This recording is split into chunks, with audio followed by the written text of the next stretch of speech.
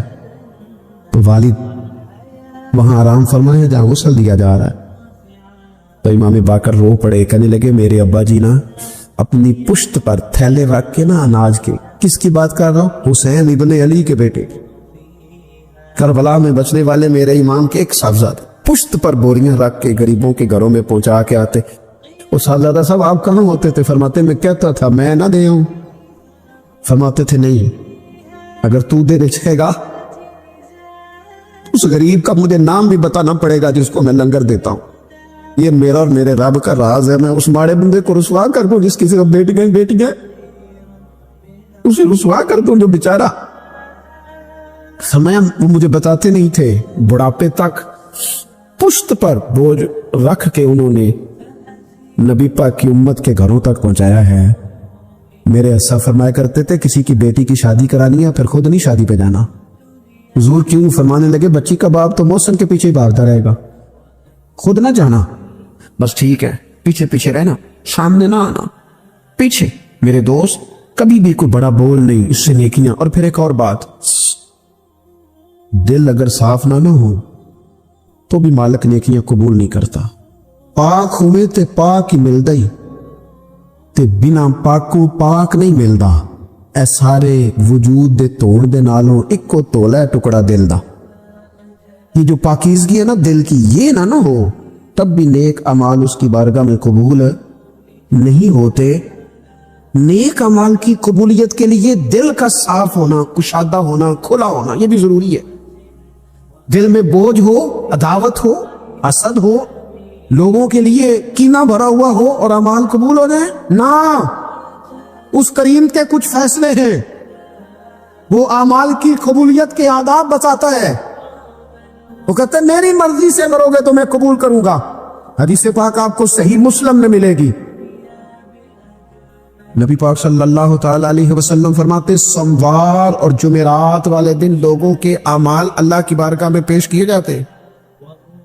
دو مسلمانوں کے دو بھائیوں کے اعمال رب کی بارگاہ میں پیش کیے جاتے ہیں۔ اعمال ہیں، نیک اعمال ہے، نیکی ہے، نماز ہے، روزہ ہے، حج ہے، زکوٰۃ ہے، صدقات ہے۔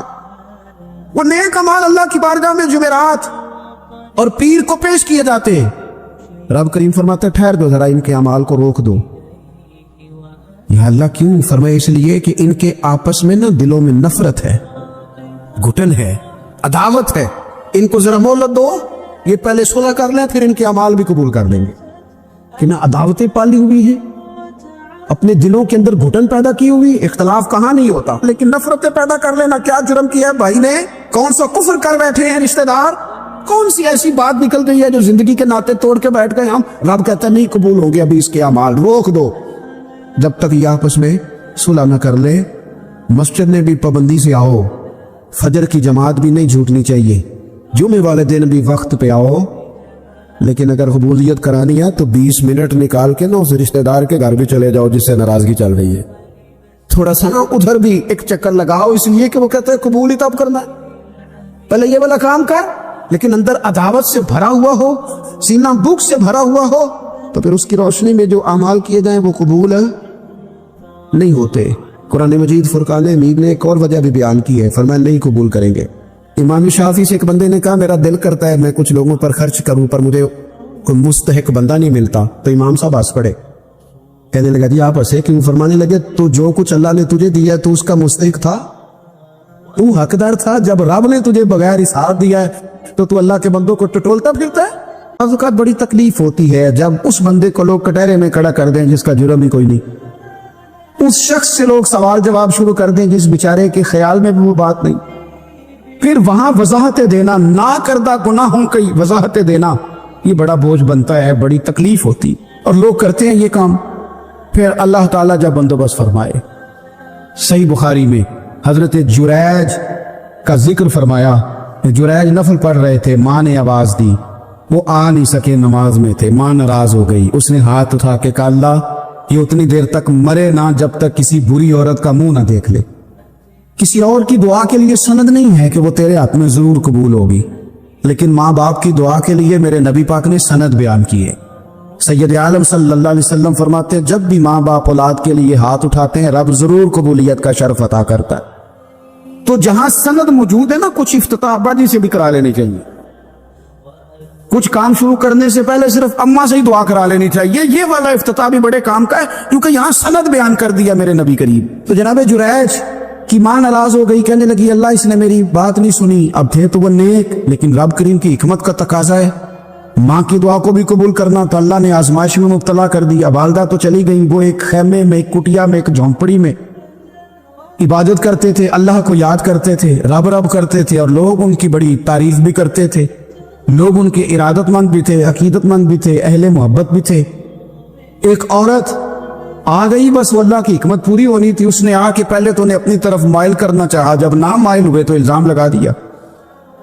یہ ہمارے دور کا تقاضا ہے، لوگ پہلے آپ کو اپنے حق میں قائل کرتے ہیں، اپنی فرما برداری میں لانا چاہتے ہیں، اگر آپ نہیں آتے تو پھر وہ آپ کو مجرم قرار دے دیتے ہیں، یا میرے ساتھ چل ورنہ پھر میں تیرے خلاف پراپوگنڈا کروں گا۔ دو ہی باتیں، پہلے اس نے قائل کیا، جب جناب جنید قائل نہ ہوئے تو اس نے قریب ایک چرواہا تھا، اس چرواہے کے ساتھ جا کے منہ کالا کیا، مقررہ وقت پہ بچہ پیدا ہو گیا۔ لوگوں نے کہا کس کا ہے؟ کہنے لگی اس خانقاہ میں، اس حجرے میں عبادت کرنے والے کا۔ اگر کسی دیندار پر ذرا سا بھی الزام لگ جائے تو آپ یقین کریں کہ بڑے بڑے خوفناک لوگ بھی نیک ہو جاتے ہیں، جن کا اپنا سارا ماضی کالا سیاہ ہو وہ بھی اجالوں کے راہ پر بن جاتے ہیں، جن کی اپنی زبانیں ساری زندگی آلودہ رہی ہوں وہ بھی بڑے بڑے اعلیٰ سچ بولنے لگتے ہیں۔ اعلیٰ کچے میرے مکان کی دیوار کیا گری، لوگوں نے تو میرے صحن میں رستے ہی بنا لیے۔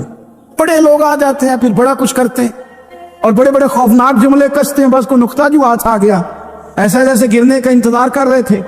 اب جناب لوگ اٹھے، احتجاج شروع ہو گیا، شور پڑ گیا، یہ بابا بڑا نیک بنتا تھا، نفل پڑھتا تھا، عبادتیں کرتا تھا، دیکھو اس کا حال کیا ہے کہ اس نے ناجائز بچہ پیدا کیا۔ بغیر تحقیق کے میں کہہ چکا ہوں کہ الجھے الجھے بکھرے بکھرے روز و شب دیکھے گا کون، لوگ تیرا جرم دیکھیں گے، سبب دیکھے گا کون۔ لوگ تیرا جرم دیکھیں گے، سبب کوئی غور نہیں کرتا کہ وجہ کیا تھی۔ او بھائی کچھ تو مجبوریاں رہی ہوں گی، یوں ہی کوئی بے وفا نہیں ہوتا۔ الزام لگا دیا، شور ہوا، احتجاج ہوا، دنیا کٹھی ہوئی، ان کا انہوں نے حجرہ گرا دیا، مارا بھی، پیٹا بھی، ایک نیک آدمی کو بدنام بھی کیا، برا بھلا بھی کہا، گالیاں بھی دی، جو کر سکتے تھے کیا۔ اب جب سزا دینے لگے نا تو جناب جریج کہنے لگے تھوڑی سی اجازت دیتے ہو، مار تو تم نے دینا ہی ہے۔ کہا جناب ٹھیک ہے دیتے ہیں۔ انہوں نے کہا صرف 2 نفل پڑھنے۔ اب وہ نفل پڑھ رہے تھے تو لوگ اس وقت بھی کہہ رہے تھے فرار ہی کر رہا ہے، دھوکہ ہی دے رہا ہے، چونکہ ذہن بن گیا نا، بدگمانی آ گئی۔ انہوں نے 2 نفل پڑھ کے ہاتھ اٹھائے، کہا اللہ جانا تو میں نے ہے، پر اس رسوائی کے ساتھ جنازے تک نہیں خراب ہو جاتے، قبریں تک نہیں لوگ بدنام کر دیتے۔ کہا اللہ جانا تو ہے، پھر اس رسوائی کے ساتھ تو میری مدد فرما، اب تو میرا کیس تیری ہی عدالت میں ہے، تو رحمت کا دروازہ کھول۔ ہاتھ اٹھائے، دعا مانگی، نفل پڑھے، پورے مجمع پہ نظر دوڑائی، کوئی نہیں تھا سپورٹ کرنے والا۔ کل تک جو کہتے تھے نا تیرے لیے جیئیں گے، تیرے لیے مریں گے، ساری عمر ہی آٹا گدا ہے، لکھاں کیتے نہیں پیڑے۔ اب وقت آیا ہی تے محمد بخشا کوئی نہیں ہو بیٹھا نیڑے، ایک بندہ بھی نہیں تھا، ووٹر سپورٹر ساتھ دینے والا کوئی نہیں تھا۔ تو جناب جنید بچے کی طرف اشارہ کر کے کہنے لگے کوئی نہیں بول رہا، تو ہی بول کے بتا دے تیرا باپ کون ہے، تو ہی بول کے بتا دے کون ہے۔ اللہ اکبر، میرا رب جب چاہے تو بچے بولتے ہیں، رب چاہے تو گونگے بولتے ہیں، رب جب چاہے تو پھر پتھر بھی بولتے ہیں۔ جب کہا نا تو ہی بتا تو بچہ بولا، اور بول کے کہنے لگا میرا باپ جریج نہیں، میرا تو وہ ہے جو بکریاں چرانے والا ہے، وہ میرا باپ۔ جب رب کریم نے توفیق دی تو بچہ بول پڑا۔ جب رب بندوبست کرتا ہے کسی کی عزت کی حفاظت کا تو پھر کوئی اسے رسوا کر سکتا؟ یاد رکھنا جب رب محافظ ہو تو پھر لوگوں کا پراپوگنڈا وہاں کچھ کر سکتا؟ لوگ کئی دفعہ بڑا گہرا جال بنتے، سازش کا رنگ بڑا گہرا ہوتا ہے، عام سادے آدمی اس کو سمجھ نہیں پاتے، اس پراپوگنڈے کا حصہ ہو جاتے، انہیں پتہ ہی نہیں چلتا یہ بات دراصل کیا کی جا رہی ہے۔ یہ کتنی گہری حسد کی آگ ہے جس کو لوگ بغض کے ساتھ ہوا دے رہے ہیں، اپنی عداوت کے ساتھ اس کو زیادہ جلا رہے ہیں۔ حضرت سیدنا عائشہ صدیقہ رضی اللہ تعالیٰ عنہ بیان کرتی ہے، اور لطف کی بات یہ بھی بخاری میں موجود ہے۔ میں نے جناب جنید کا قصہ عرض کیا تو بخاری سے، یہ عرض کر رہا ہوں تو بخاری سے۔ یہ واقعہ میں حضور کی امت کے کسی ولی کا بیان کرتا تو لوگوں نے کہنا تھا ہماری سمجھ میں نہیں آتا۔ بعض لوگوں کا خیال ہے کہ داتا صاحب کی کرامت بھی نبی پاک کی بیان کریں۔ او خدا کے بندوں کو خیال کرو، داتا صاحب تو کئی سو سال بعد آئے ہیں، وہاں اگر کوئی کرامت ہوگی تو حضور بیان کریں گے۔ اگر نبی کریم نے پچھلے بنی اسرائیل کے ولیوں کی کرامتیں بیان کر کے تمہیں بتائی ہیں تو اس کا معنی یہ ہے کہ اگر وہاں اللہ یہ شان عطا کر سکتا ہے تو تم تو امتوں کی سردار امت ہو، ان پر تو نیرا فضل ہے، تم پر تو رب کا فضل کبیر ہے۔ تو بس لوگ سمجھنے کو تیار نہیں، پچھلوں کی مان لیتے ہیں۔ جناب آصف بن برخیہ کی کرامت جو سورہ نمل میں آئی وہ تو مانیں گے، پر غوث پاک کی کرامت یہ پتہ نہیں عجیب فلسفہ ہے، اور کس طرح کا فلسفہ ہے یہ سمجھ سے بالاتر ہے کہ بنی اسرائیل کا کوئی ولی ہو تو اس کی کرامت ہو سکتی ہے، اور نبی پاک کی امت کا ہو تو اس کی ہو ہی نہیں سکتی۔ کیا معنی ہے اس بات کا؟ لوگ ہیں کہ داد و تحسین دے رہے ہیں، واہ واہ کر رہے ہیں۔ اللہ تعالیٰ سمجھنے کی توفیق عطا فرما۔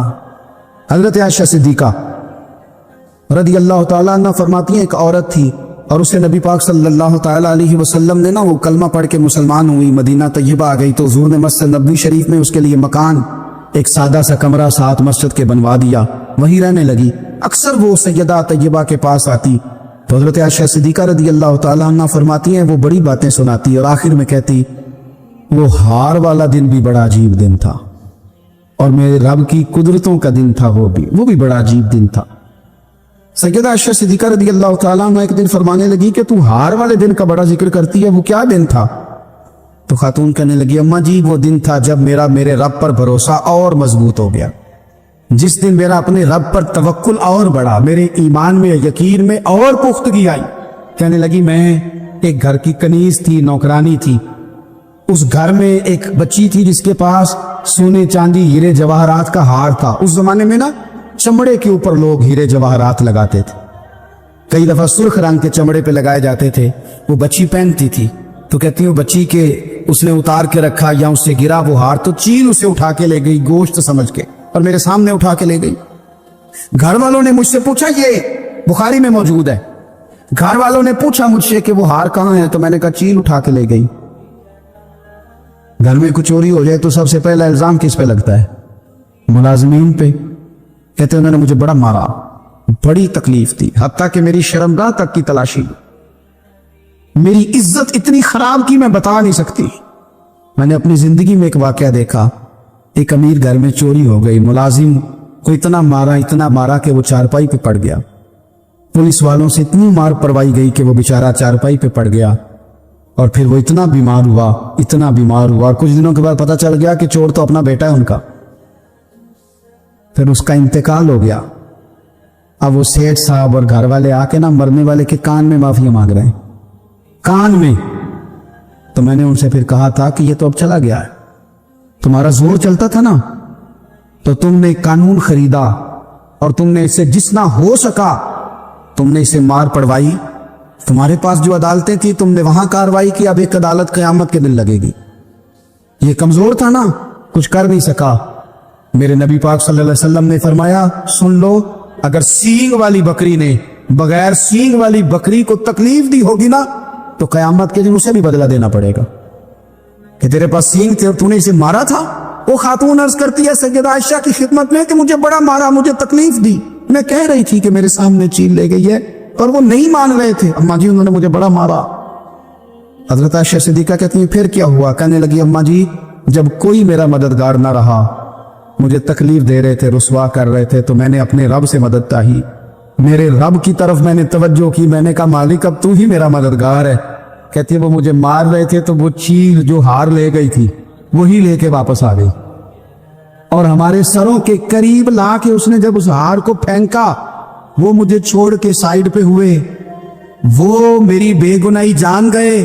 لیکن آپ کو بتاؤں اس دن سے میرا اپنے رب پر یقین اور بڑھ گیا، مجھے سمجھ آ گئی کہ جب انسان پورا ٹوٹ جاتا ہے اور جب کوئی چاروں جانب اس کا مددگار نہیں ہوتا تو رب تو ہوتا ہے نا، اللہ تو اس کا مددگار ہوتا ہے نا، وہ تو پھر اپنے اس بندے کی مدد کرتا ہے نا، پھر وہ تو توانائی دیتا ہے نا، وہ تنہا نہیں چھوڑتا، وہ تو آنسوؤں والوں کے آنسوؤں پہ بڑا کرم فرماتا ہے، وہ تو قسم پرسی میں آ جاتا ہے، اس کی رحمت بڑھ کے استقبال کر لیتی۔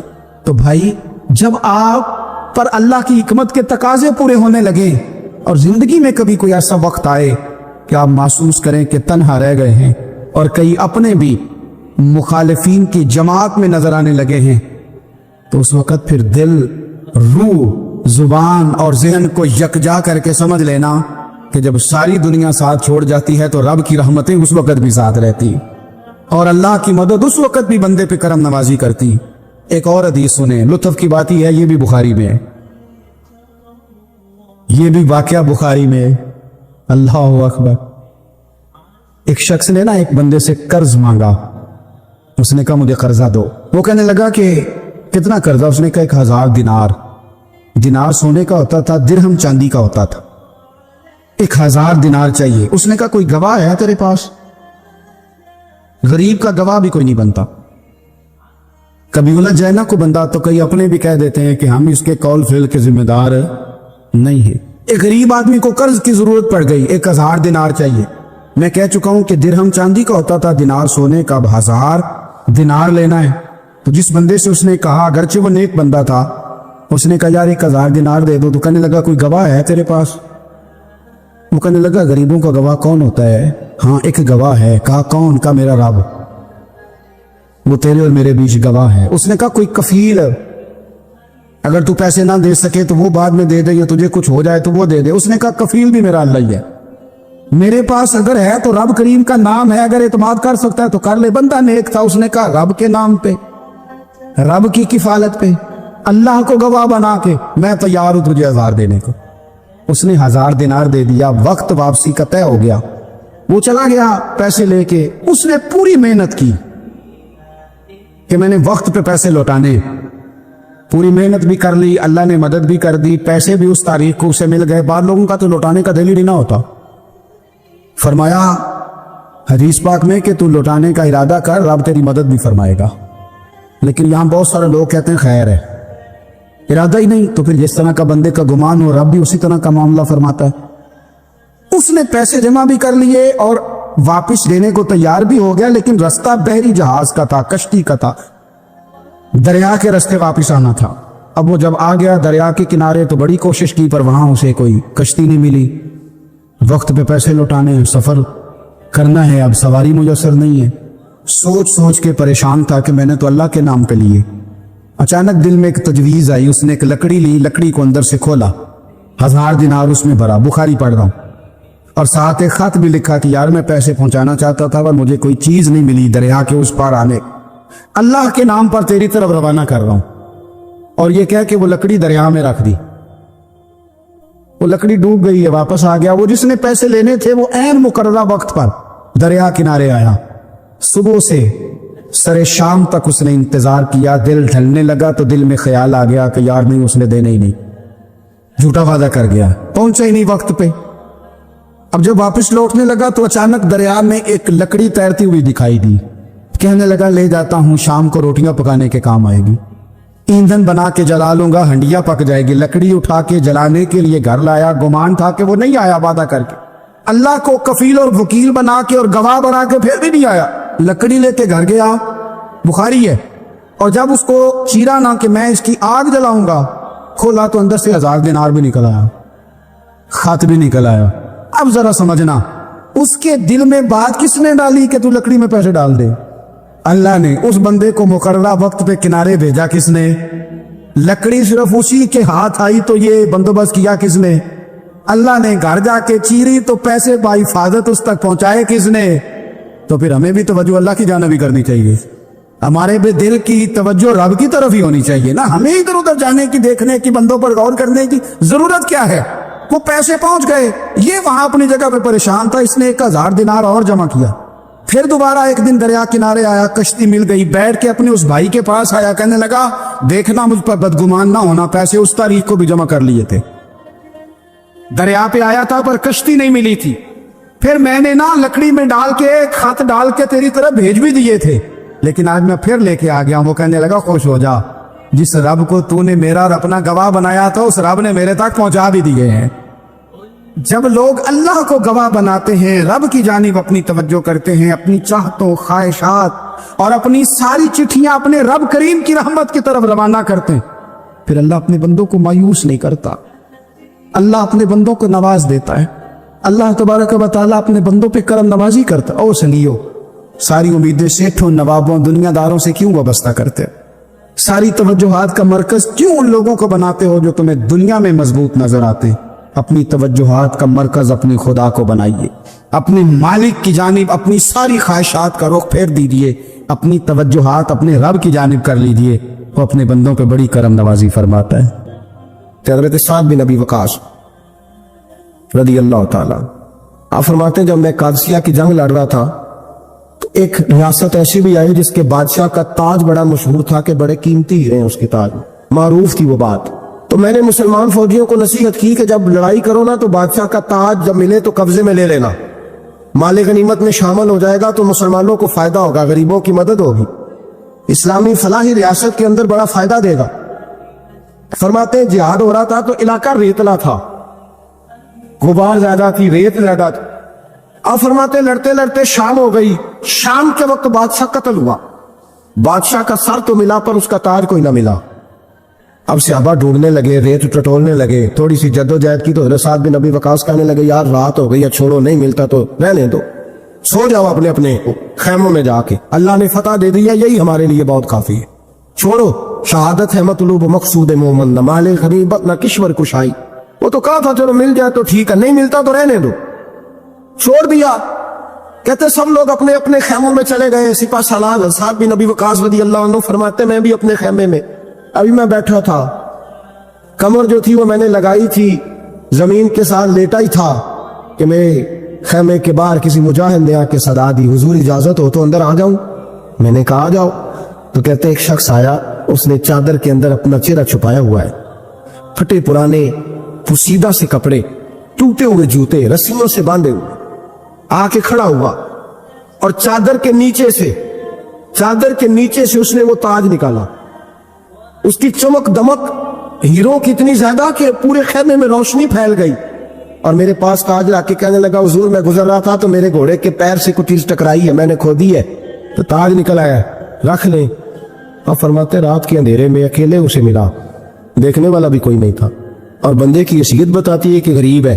پھر بھی میں نے پوچھا، میں نے کہا تم تو مجھے بڑے غریب آدمی لگتے ہو، تمہیں تو بڑی ضرورت تھی، کیا امیر ہو؟ کیا تمہارے حالات کس طرح کے؟ تو کہتے مجھے کہنے لگا حضور 12 بچوں کا باپ ہو، اور جب جہاد کے لیے آیا تھا تو گھر میں صبح کا کھانا تھا، دوپہر کا کوئی نہیں تھا، حکم ہوا جہاد کی فرض ہونے کا تو نکل آیا ہوں، کچھ سرکہ کچھ تھوڑا سا سامان ان کے لیے چھوڑ کے آیا ہوں، اللہ کریم ان کی مدد کرے گا۔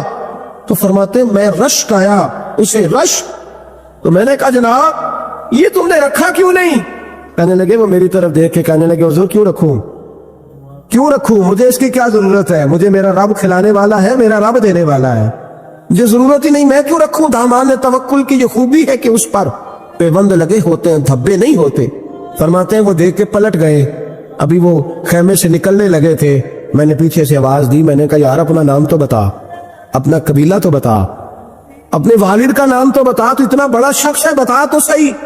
تو فرماتے انہوں نے رخ نہیں پھیرا، پلٹ کے میری طرف نہیں دیکھا، چہرہ باہر کی جانب، اور کھڑے کھڑے کہنے لگے حضرت سعد بن ابی وقاص سے حضور میں نے یہ کام آپ کے لیے نہیں کیا، یہ کام میں نے لوگوں کو اپنے باپ کا اور قبیلے کا نام معروف کرانے کے لیے نہیں کیا، میں نے یہ کام رب اور اس کے رسول کے لیے کیا ہے، اور جس رب رسول کے لیے کیا ہے وہ میرا نام بھی جانتے ہیں، میرے باپ کا نام بھی جانتے ہیں، میرا قبیلہ بھی جانتے ہیں۔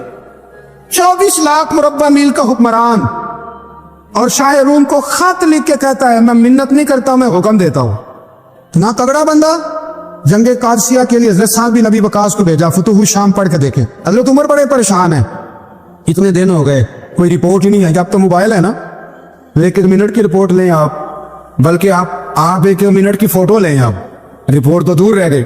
حضرت عمر فاروق رضی اللہ تعالیٰ عنہ بڑے پریشان ہیں کہ قادسیہ میں حضرت سعد بن ابی وقاص کے ساتھ لوگ جہاد کرنے گئے، رپورٹ کوئی نہیں آ رہی، اتنے پریشان تھے کہ باہر نکل کے نا اس رستے پہ بیٹھ جاتے جو رستہ قادسیہ کی طرف سے آتا تھا، جو بھی آتا جاتا پوچھتے جنگ کے کیا حالات ہیں۔ ادھر جب اللہ نے فتح دے دی نا تو حضرت سعد بن ابی وقاص رضی اللہ تعالیٰ عنہ نے نا ایک قاصد کو خط دے کے بھیجا، کہنے لگے عمر کے پاس جاؤ، انہیں اطلاع دو کہ الحمدللہ اللہ نے اسلام کو فتح عطا کر دی۔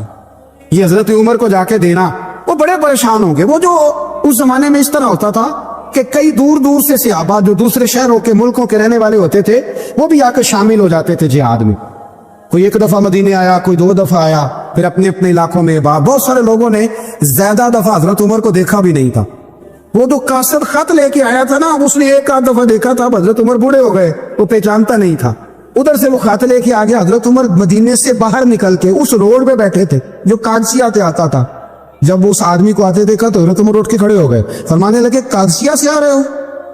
وہ کیا کہتا ہے؟ پھٹے پرانے کپڑے، ٹوٹے ہوئے جوتے، سر پہ پرانی پگڑی۔ کہنے لگے غلام مدینے کے رہنے والے ہو؟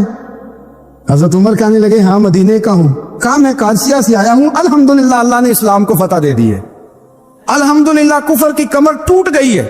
اس نے یہ بات کر کے تو گھوڑے کو ایڑی لگائی، گھوڑا دوڑنے لگا مدینے کے، حضرت عمر بھی ساتھ ساتھ دوڑ رہے۔ فرمانے لگے اچھا بتاؤ خالد بن ولید کا کیا حال ہے؟ تھوڑا آگے جا کے فرمانے لگے اسامہ بن زید کیسے؟ وہ کہتا ہے ٹھیک ہے۔ پھر اس نے اور گھوڑا، عمر ساتھ ساتھ دوڑ رہے ہیں، ساتھ ساتھ 24 لاکھ مربع میل کا حکمران، ایک جوتا پیر سے نکل گیا، عمر دوڑ رہے ہیں۔